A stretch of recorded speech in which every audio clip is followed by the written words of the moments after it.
Hello dear students, आज हम discuss करने जा रहे हैं graph between V and I। अब हमने ओहम्स लॉ किया था। ओहम्स लॉ क्या था? V is directly proportional to current, मतलब जितना करंट हम बढ़ेगा, मतलब जितना वोल्टेज हम सप्लाई कर रहे हैं उतना करंट भी क्या करेगा?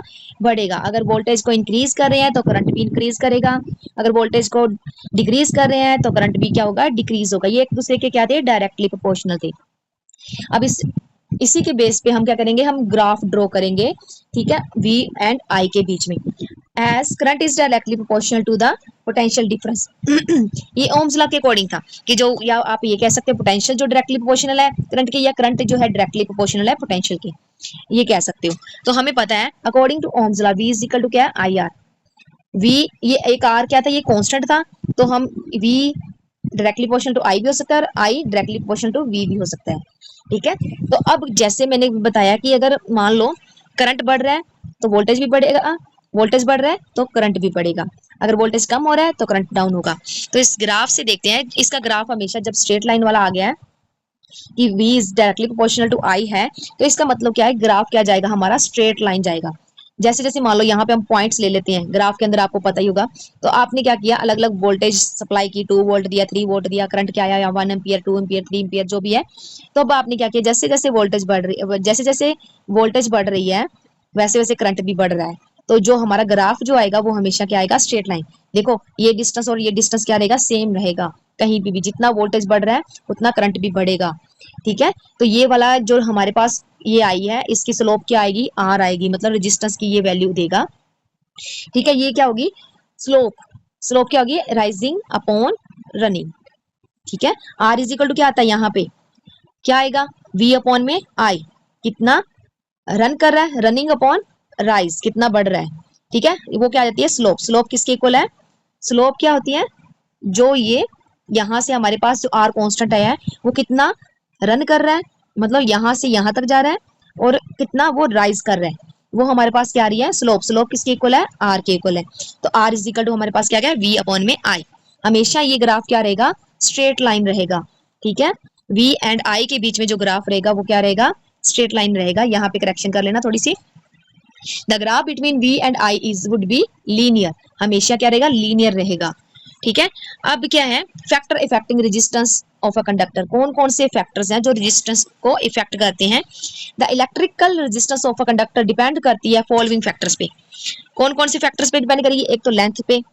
लेंथ हमेशा क्या होगी? डायरेक्टली प्रोपोर्शनल होगी रेजिस्टेंस के। इफ लेंथ इज डबल, अगर लेंथ को डबल कर देंगे तो रेजिस्टेंस भी क्या हो जाएगी? डबल ही हो जाएगी, ठीक है। अगर मान लो रेजिस्टेंस को मैं क्या कर रही हूँ, रेजिस्टेंस अगर लेंथ को डबल कर दिया, मैंने 2L कर दिया, तो अब इसकी वैल्यू क्या आ गई है? अब R is equal to L है, तो हम इसको R R लिख सकते हैं ना। तो यहाँ पे क्या हो गई है? रेजिस्टेंस भी डबल हो गई है, ठीक है। उसके बाद है सेकंड, कौन सा है? Effect of the area of cross section of a conductor. Area का भी इफेक्ट होता है। कैसे? अब जो है रेजिस्टेंस है वो क्या है? Inversely proportional to the area of cross section. कोई भी कंडक्टर है, कोई भी कंडक्टर है हमारे पास, तो उसका कुछ ना कुछ एरिया होता है। ये वाला कोई वायर लिया है तो उसका भी कुछ ना कुछ एरिया होगा ना। जितना उसमें से करंट फ्लो कर रहा है तो करंट को ये रेजिस्ट करता है, तो जितना इसका एरिया होगा वो क्या होगा? हमेशा इनवर्सली प्रोपोर्शनल होगा रेजिस्टेंस के। R is inversely proportional to 1 upon A, ठीक है। Thickness, thick wire is used for making low resistance.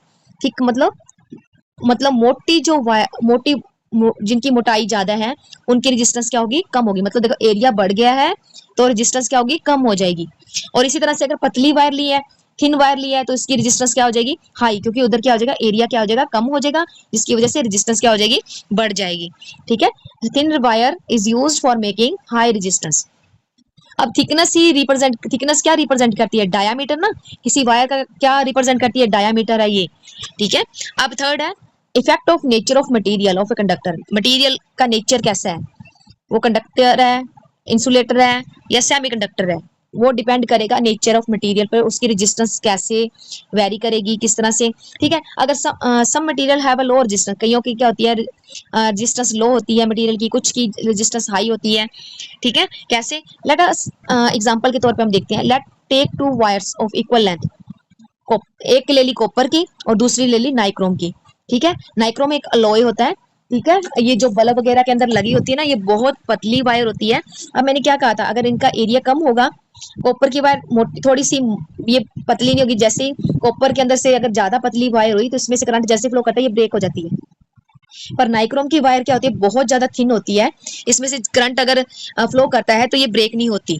ठीक है, तो उसके बाद क्या है, जब ये नाइक्रोम वायर और हमने कॉपर वायर की सेम लेंथ ले ली, हमने दो wires, we will find nichrome wire resistance more. मैंने बताया कि नाइक्रोम क्या होती है, बहुत थिन वायर होती है, जिसकी वजह से इसकी रेजिस्टेंस क्या होगी, ज्यादा होगी as compare to copper wire.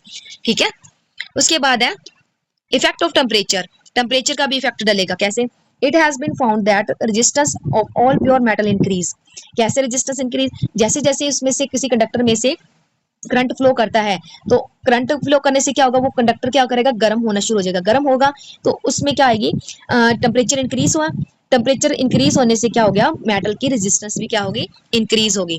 अगर टेम्परेचर लो क्या कर रहा है, लो फ्लो का टेम्परेचर अगर लो है तो रेजिस्टेंस क्या हो जाएगी, डिक्रीज हो जाएगी। टेम्परेचर इंक्रीज हुआ तो रेजिस्टेंस इंक्रीज हो जाती है, टेम्परेचर डाउन हुआ तो रेजिस्टेंस डिक्रीज हो जाएगी। ठीक है, आज के लिए हम इतना ही करेंगे। अगर वीडियो अच्छी लगी है तो मेरे चैनल को सब्सक्राइब करें और अपने फ्रेंड्स को शेयर करें, लाइक करें, कमेंट्स करें।